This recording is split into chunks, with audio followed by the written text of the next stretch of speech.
join with you today in what will go down in history as the greatest demonstration for freedom in the history of our nation.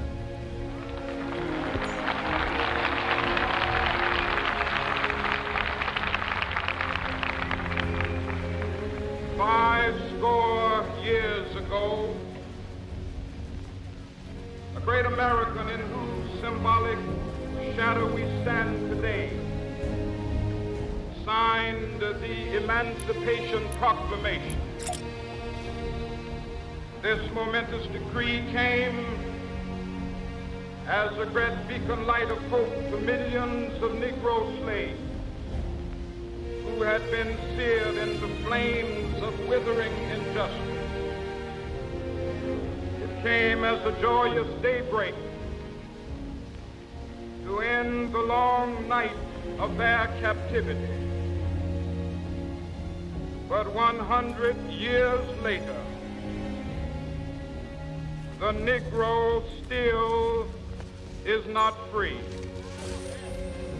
100 years later, the life of the Negro is still sadly crippled by the manacles of segregation and the chains of discrimination. 100 years later, the Negro lives on a lonely island of poverty in the midst of a vast ocean of material prosperity. 100 years later,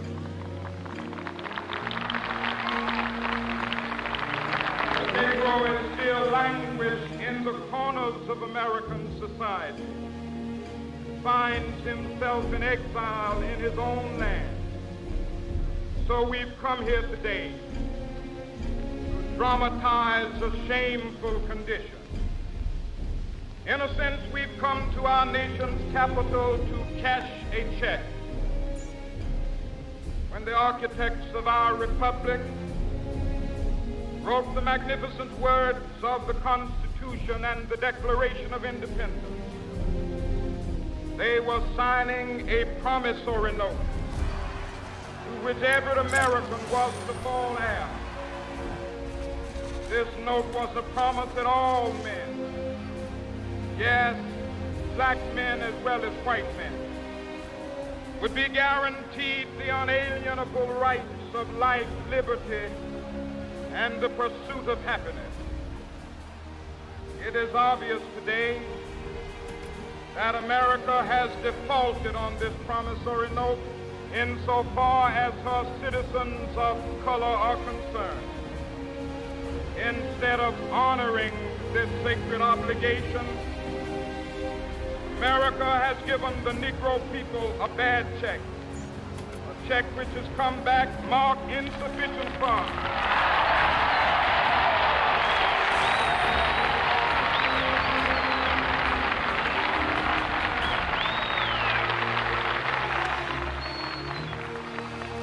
But we refuse to believe that the Bank of Justice is bankrupt. We refuse to believe that there are insufficient funds in the great vaults of opportunity of this nation. So we've come to cash this check, a check that will give us upon demand the riches of freedom and the security of justice.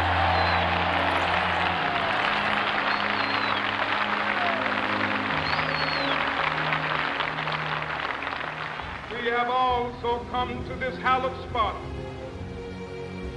to remind America of the fierce urgency of now. This is no time to engage in the luxury of cooling off or to take the tranquilizing drug of gradualism.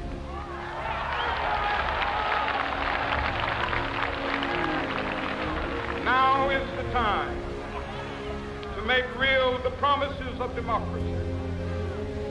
Now is the time to rise from the dark and desolate valley of segregation to the sunlit path of racial justice. Now is the time to lift our nation from the quicksands of racial injustice to the solid rock of brotherhood. Now is the time. Make justice a reality for all of God's children. It would be fatal for the nation to overlook the urgency of the moment. This sweltering summit of the Negro's legitimate discontent will not pass until there is an invigorating autumn of freedom and equality. 1963 is not an end, but a beginning. Those who hope that the Negro needed to blow off steam and will now be content will have a rude awakening if the nation returns to business as usual.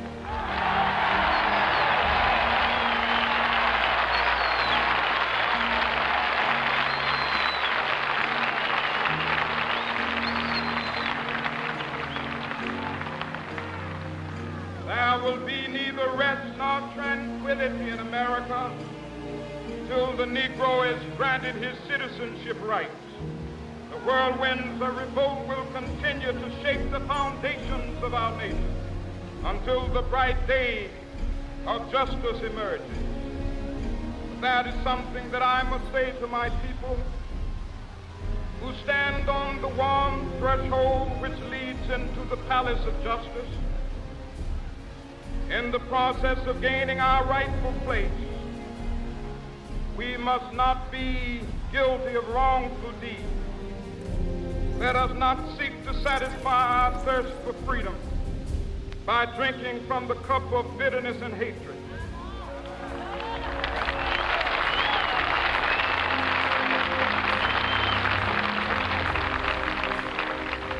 We must forever conduct our struggle on the high plane of dignity and discipline. We must not allow our creative protests to degenerate into physical violence. Again and again, we must rise to the majestic heights of meeting physical force with soul force. The marvelous new militancy which has engulfed the Negro community must not lead us to a distrust of all white people. For many of our white brothers, as evidenced by their presence here today, have come to realize that their destiny is tied up with our destiny.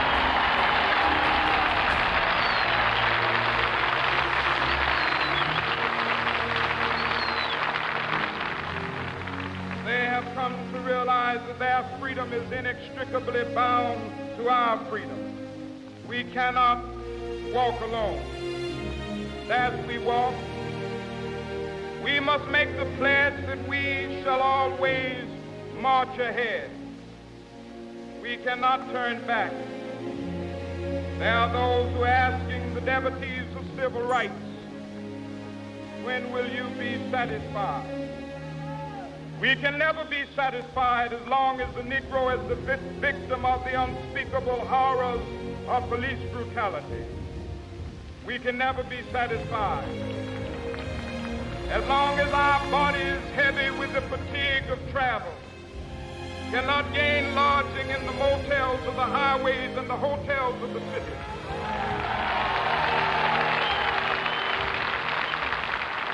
We cannot be satisfied as long as the Negro's basic mobility is from a smaller ghetto to a larger one. We can never be satisfied as long as our children are stripped of their selfhood and robbed of their dignity by signs stating for whites only.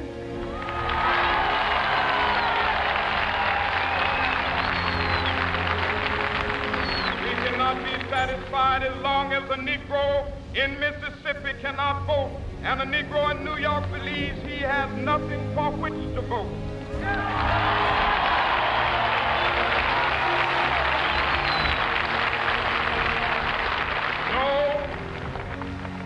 No, we are not satisfied, and we will not be satisfied until justice rolls down like waters and righteousness like a mighty stream.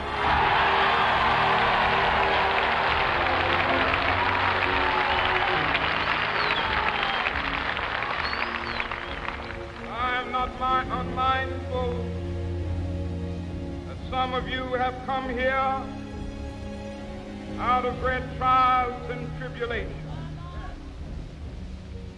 Some of you have come fresh from narrow jail cells.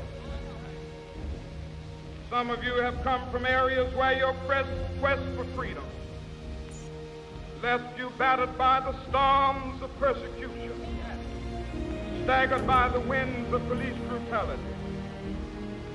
You have been the veterans of creative suffering. Continue to work with the faith that unearned suffering is redemptive. Go back to Mississippi. Go back to Alabama. Go back to South Carolina. Go back to Georgia. Go back to Louisiana. Go back to the slums and ghettos of our northern cities, knowing that somehow this situation can and will be changed. Let us not wallow in the valley of despair. I say to you today, my friend,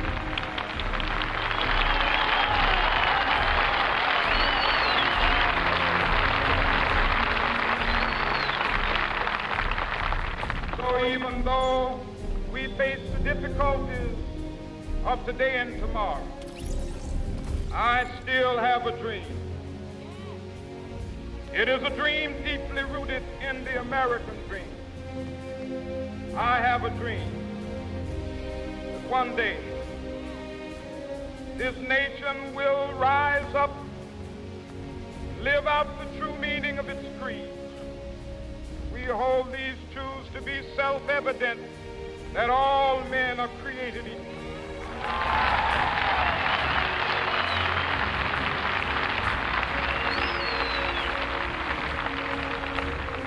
I have a dream that one day on the red hills of Georgia, sons of former slaves and the sons of former slave owners will be able to sit down together at the table of brotherhood. I have a dream that one day, even the state of Mississippi, a state sweltering with the heat of injustice, sweltering with the heat of oppression, be transformed into an oasis of freedom and justice. I have a dream. My four little children will one day live in a nation where they will not be judged by the color of their skin, but by the content of their character. I have a dream today.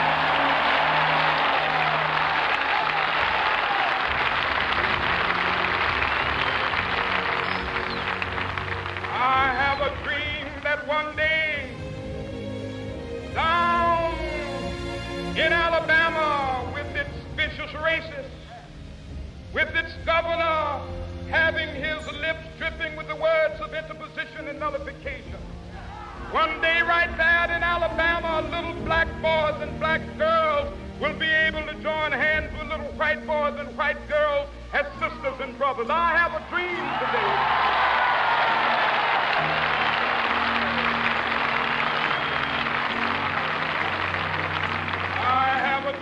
That one day every valley shall be exalted, every hill and mountain shall be made low, the rough places will be made plain, and the crooked places will be made straight, and the glory of the Lord shall be revealed, and all flesh shall see it together.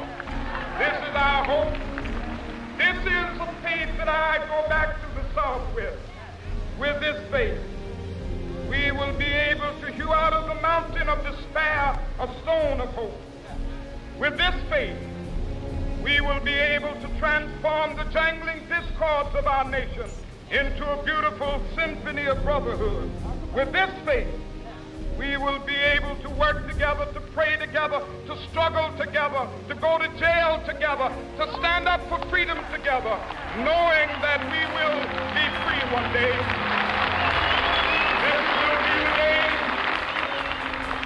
This will be the day when all of God's children be able to sing with new meaning, my country, tears of thee. Sweet land of liberty, of thee I sing. Land where my fathers died, land of the pilgrim's pride. From every mountainside, let freedom ring. And if America is to be a great nation, this must become true. So let freedom ring from the prodigious hilltops of New Hampshire. Let freedom ring from the mighty mountains of New York. Let freedom ring from the heightening Alleghenies of Pennsylvania. Let freedom ring from the snow-capped Rockies of Colorado. Let freedom ring from the curvaceous slopes of California. But not only that, let freedom ring from Stone Mountain of Georgia. Let freedom ring from Lookout Mountain of Tennessee. Let freedom ring from every hill and molehill of Mississippi, from every mountainside. Let freedom ring, and when it happens, when we allow freedom ring, when we let it ring from every village and every hamlet, from every state and every city, we will be able to speed up that day when all of God's children, black men and white men, Jews and Gentiles, Protestants and Catholics, will be able to join hands and sing in the words of the old Negro spiritual, free at last, thank God Almighty, we have